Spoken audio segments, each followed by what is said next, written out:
بسم الله الرحمن الرحيم. الحمد لله الذي أنزل على عبده الكتاب ولم يجعل له عوجا قيما لينذر بأسا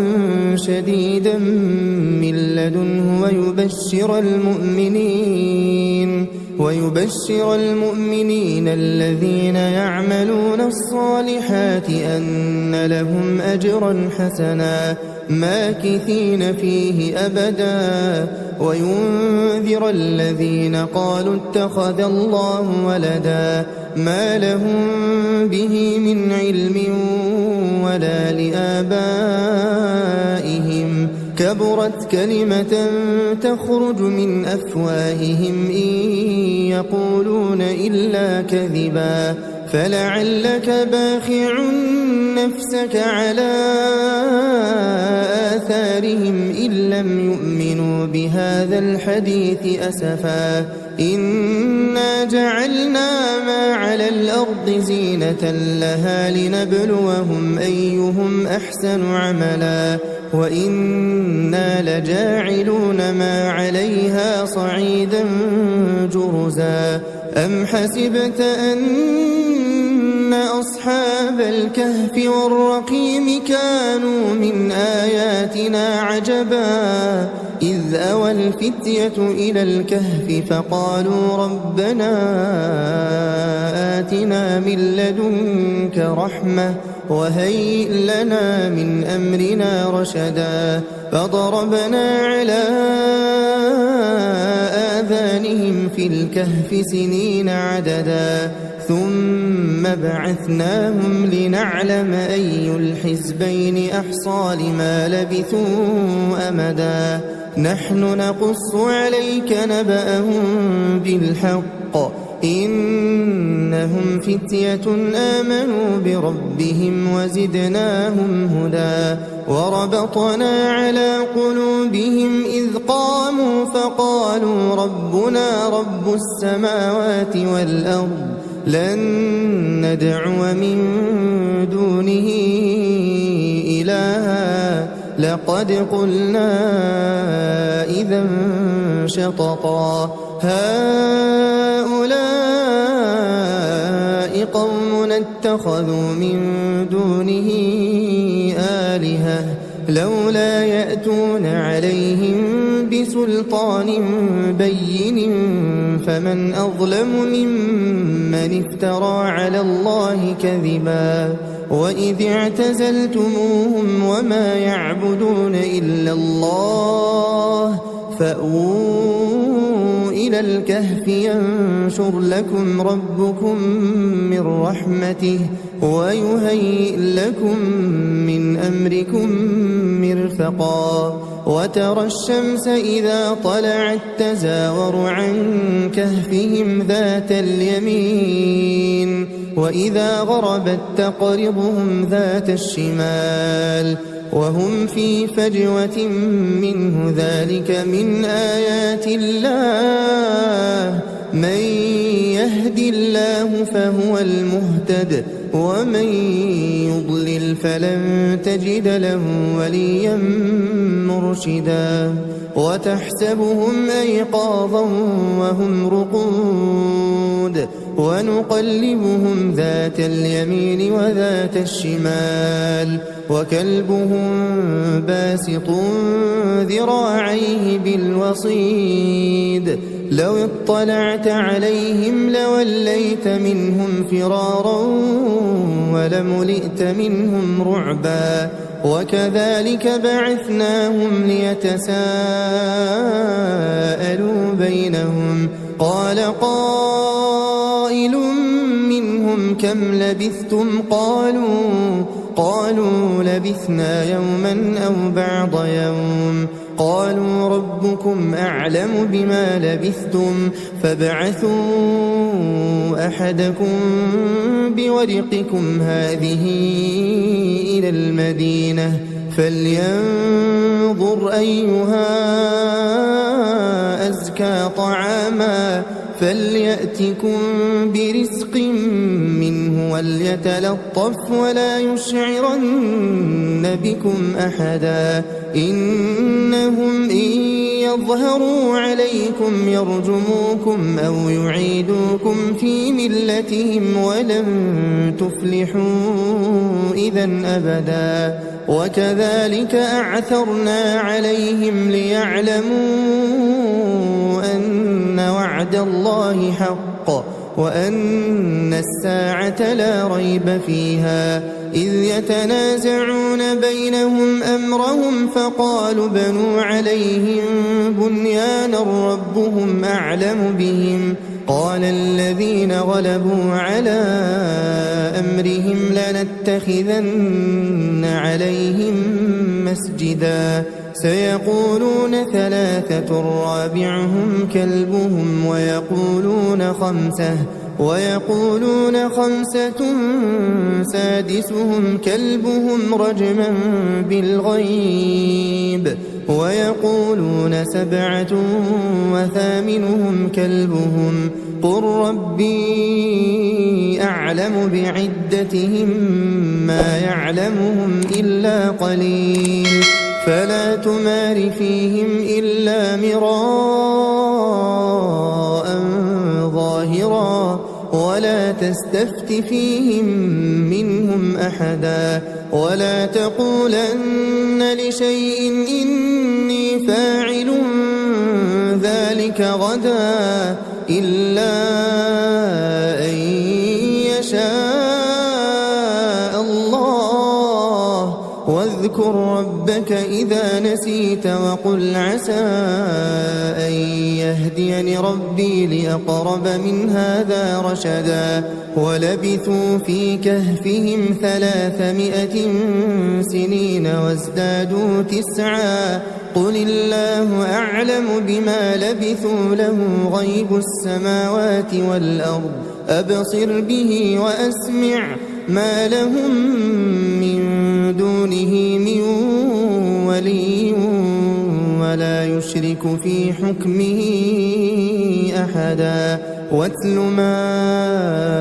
أوحي إليك من كتاب ربك لا مبدل لكلماته ولن تجد من دونه ملتحدا واصبر نفسك مع الذين يدعون ربهم بالغداة والعشي يريدون وجهه ولا تعد عيناك عنهم تريد زينة الحياة الدنيا ولا تطع من أغفلنا قلبه عن ذكرنا واتبع هواه وكان أمره فرطا وقل الحق من ربكم فمن شاء فليؤمن ومن شاء فليكفر إنا أعتدنا للظالمين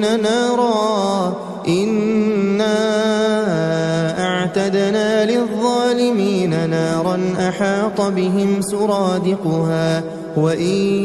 يستغيثوا يغاثوا بماء كالمهل يشوي الوجوه بئس الشراب وساءت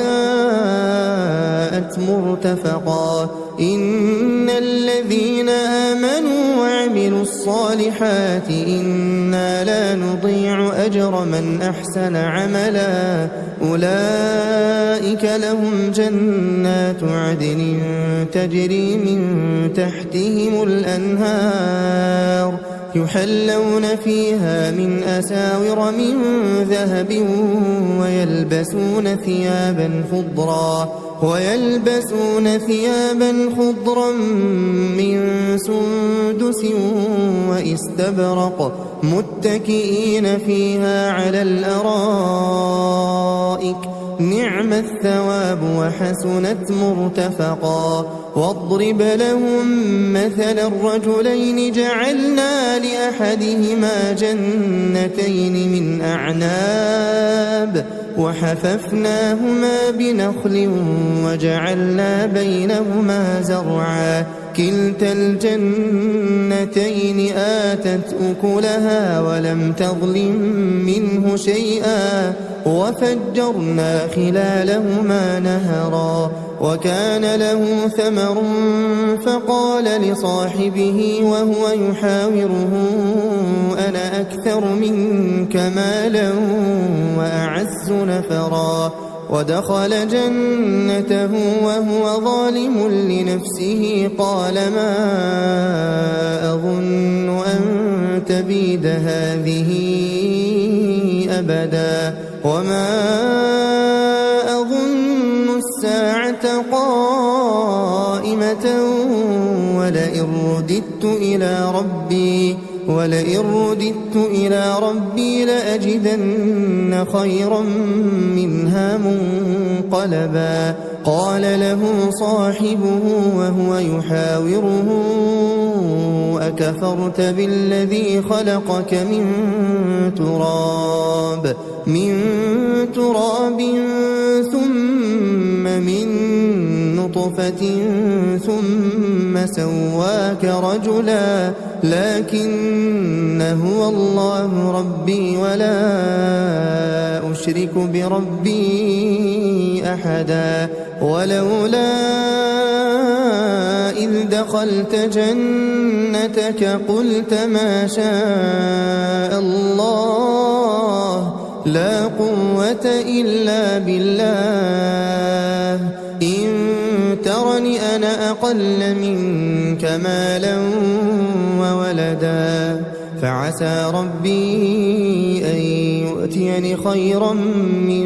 جنتك ويرسل عليها حسبانا من السماء فتصبح صعيدا زلقا أو يصبح ماؤها غورا فلن تستطيع له طلبا وأحيط بثمره فأصبح يقلب كفيه على ما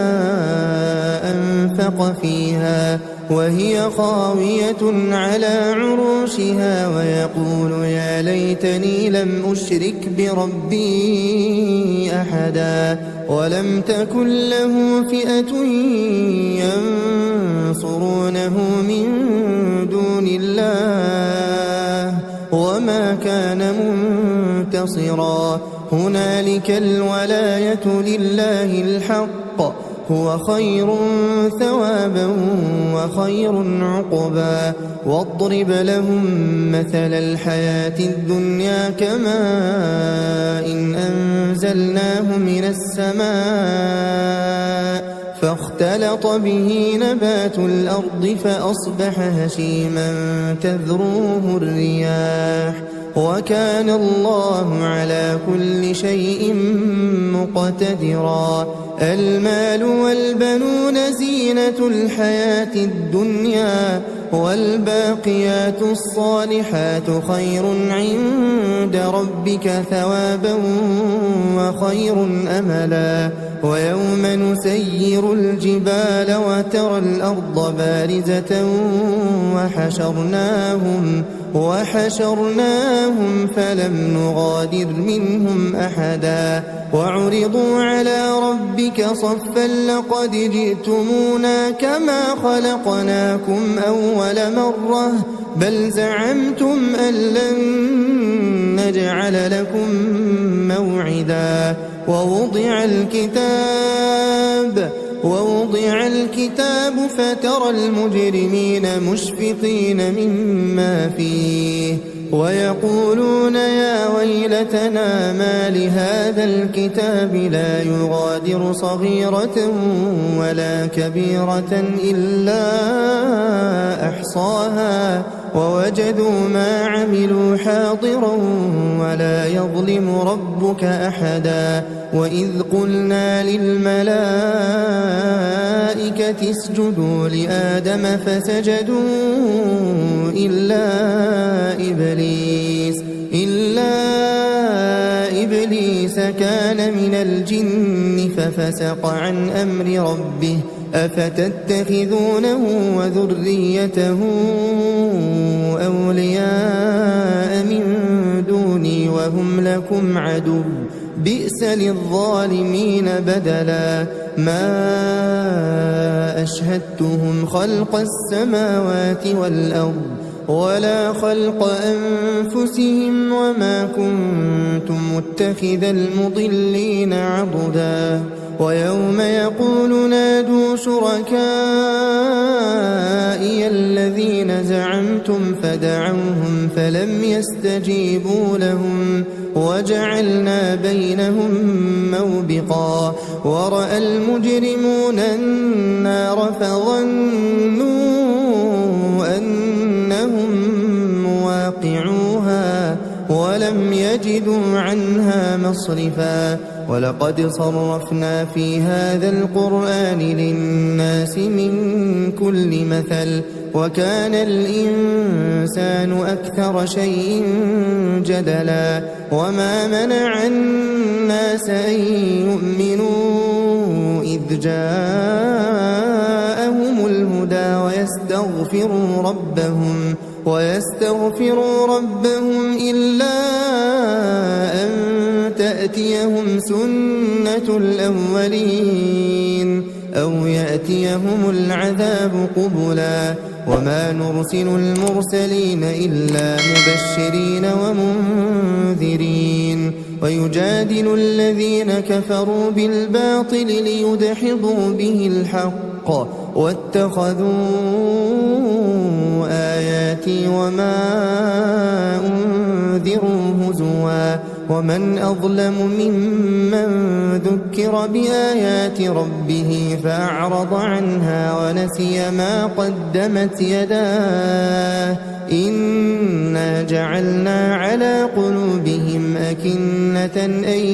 يفقهوه وفي آذانهم وقرا وإن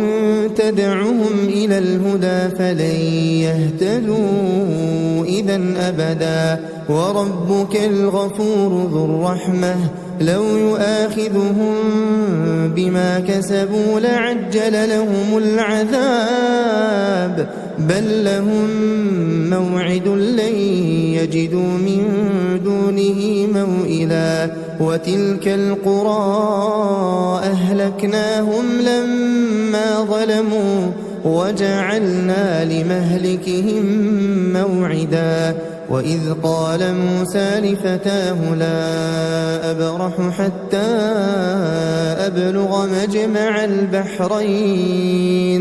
حتى أبلغ مجمع البحرين أو أمضي حقبا فلما بلغا مجمع بينهما نسيا حوتهما فاتخذ سبيله في البحر سربا فلما جاوزا قال لفتاه آتنا غداءنا لقد لقينا من سفرنا هذا نصبا قال أرأيت إذ أوينا إلى الصخرة فإني نسيت الحوت وما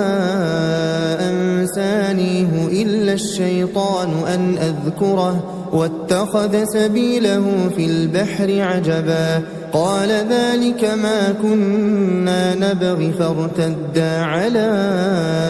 آثارهما قصصا فوجدا عبدا من عبادنا آتيناه رحمة من عندنا وعلمناه من لدنا علما قال له موسى هل أتبعك على أن تعلمني مما علمت رشدا قال إنك لن تستطيع معي صبرا وكيف تصبر على ما لم تحط به خبرا قال ستجدني إن شاء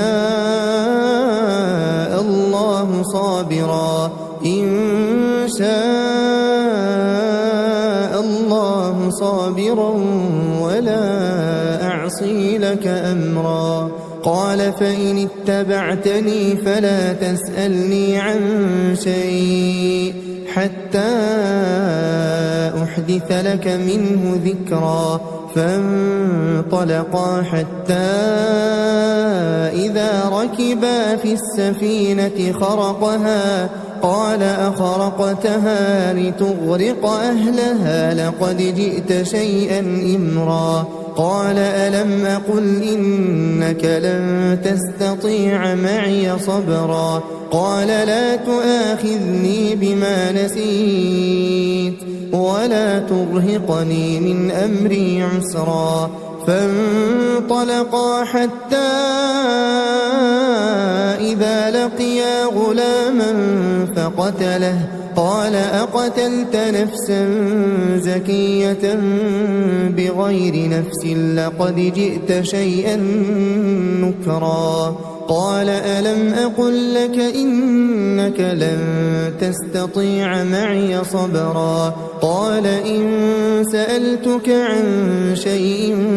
بعدها فلا تصاحبني قد بلغت من لدني عذرا فانطلقا حتى إذا أتيا أهل قرية استطعما أهلها فأبوا أن يضيفوهما فوجدا فيها جدارا يريد أن ينقض فأقامه قال لو شئت لاتخذت عليه أجرا قال هذا فراق بيني وبينك سأنبئك بتأويل ما لم تستطع عليه صبرا أما السفينة فكانت لمساكين يعملون في البحر فأردت أن أعيبها وكان وراءهم ملك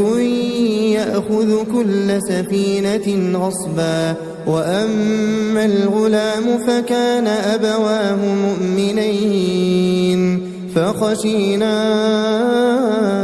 أن يرهقهما طغيانا وكفرا فأردنا أن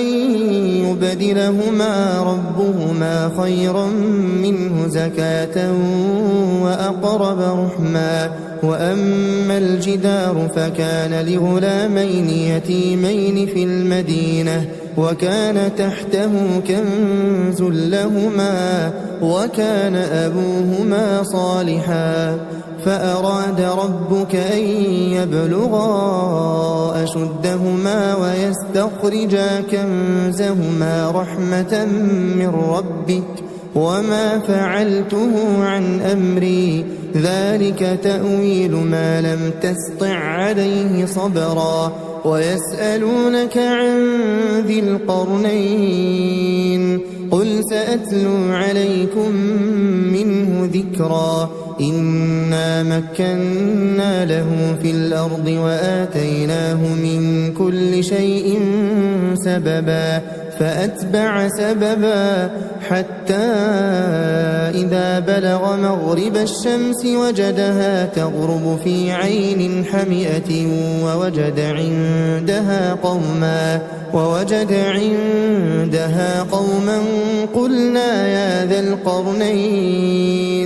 قلنا يا ذا القرنين إما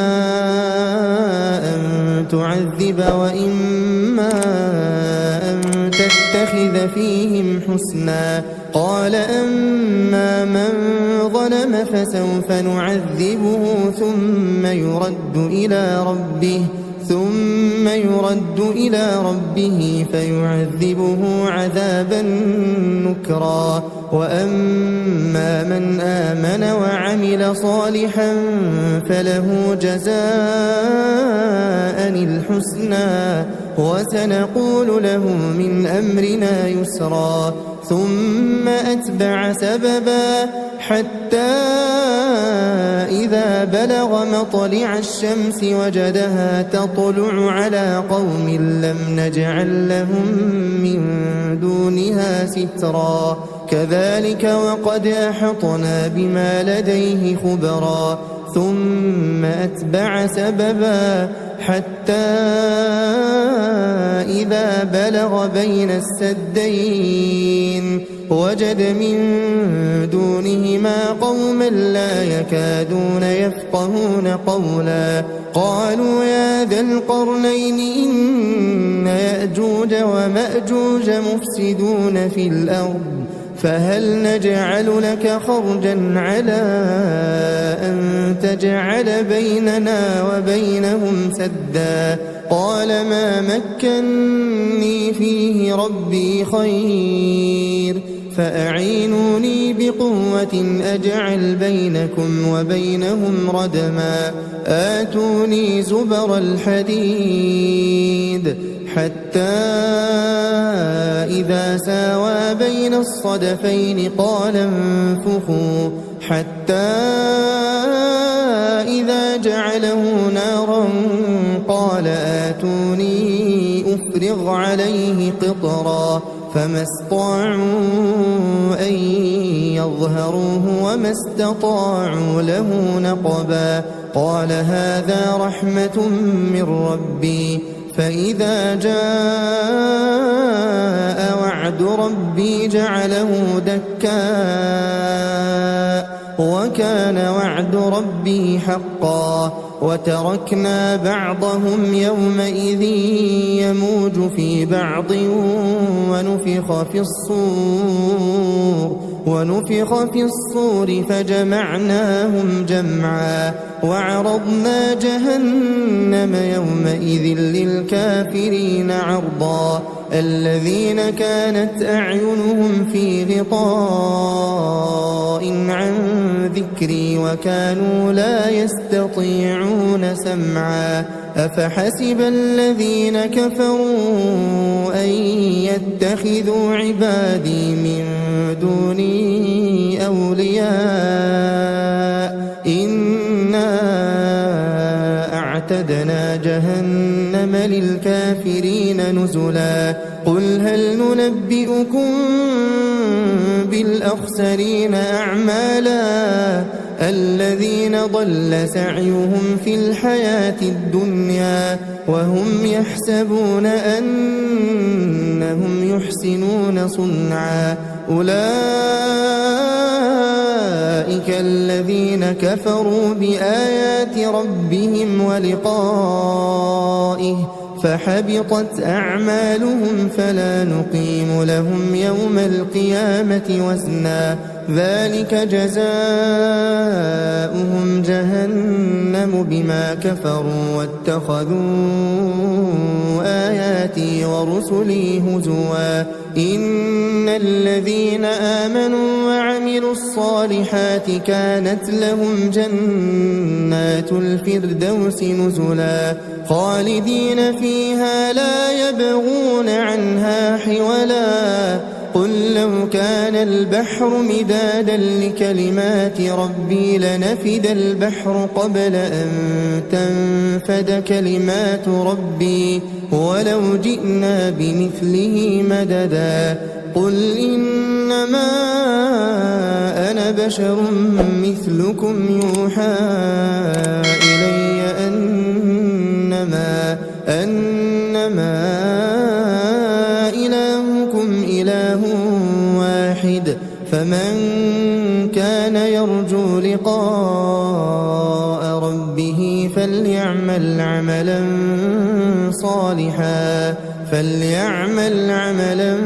صالحا ولا يشرك بعبادة ربه أحدا.